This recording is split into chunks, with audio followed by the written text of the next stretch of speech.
Claire sat on the metal floor, the wall with the screen behind her. She had been walking back and forth after the voice had informed her about help arriving. Her mind was stuck on how the synthetic voice advised her to increase exposure to the energy. It must be something important for them to be so secretive about it. Lifting her head to look at the fort above them, she wondered, does the military know about this mysterious energy? A groan made Claire look at Hannah. What happened? Hannah slurred her words, trying to figure out what happened. Glad to see you awake. Claire smiled, happy to know her friend was fine. Though it was obvious that Hannah was alive, a thought about Hannah having been turned into a vegetable went through Claire's mind. As Hannah pushed herself up, she was soon sitting on the floor, one knee against the floor while the other was propped up into the air. Hannah had her forehead on the propped up knee. What's the last thing you remember? Claire asked, empathizing with Hannah's actions. That woman flinging her blood into our mouths, Hannah said into her thigh, mumbling her words. Then everything just went black. Looking up and down the corridor, Claire said, it looks like the woman left to do whatever was stressing her out.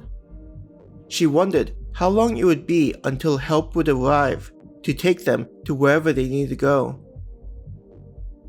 Hannah lifted her head.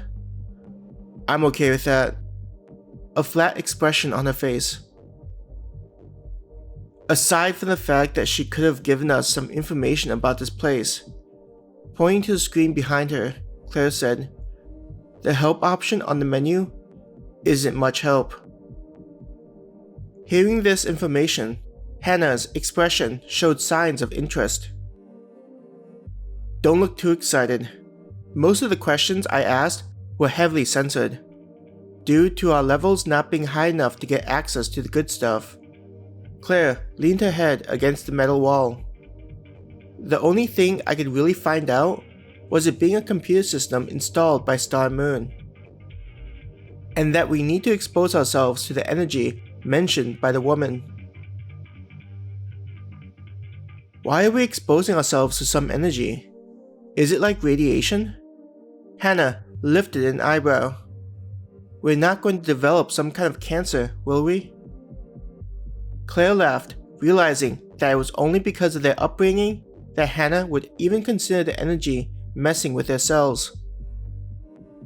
I don't think that's the case. The energy does interact with biological material, but it sounded like something which would be beneficial to us. We're not going to turn into those modified humans, right? Hannah's voice raised in pitch. She looked horrified by the idea. Shaking her head, I don't think that's the case. I think that's the reason why Star and Moon showed off what they had been doing with their medical wing. I get the feeling this place was built way before we were told. Not even Star and Moon can design as many shelters needed to house all of humanity in them. Meaning that somewhere in the city, they designed something to harness the energy. It may even be useful for increasing our chances of surviving this apocalyptic event. Hannah nodded her head, following along with Claire's chain of thought. It would also explain how the other sites are able to stay functional without needing people inside of them, likely leveraging their autonomous robots. Claire remembered watching the video of the presentation which she wasn't able to attend. The computer also likely ran on the operating system Star and Moon had designed, considering how different it was compared to the ones at their school. Likely having recovered from having blacked out, Hannah stood up and stretched her arms. Returning her arms to her sides, she looked at the image of the outside world.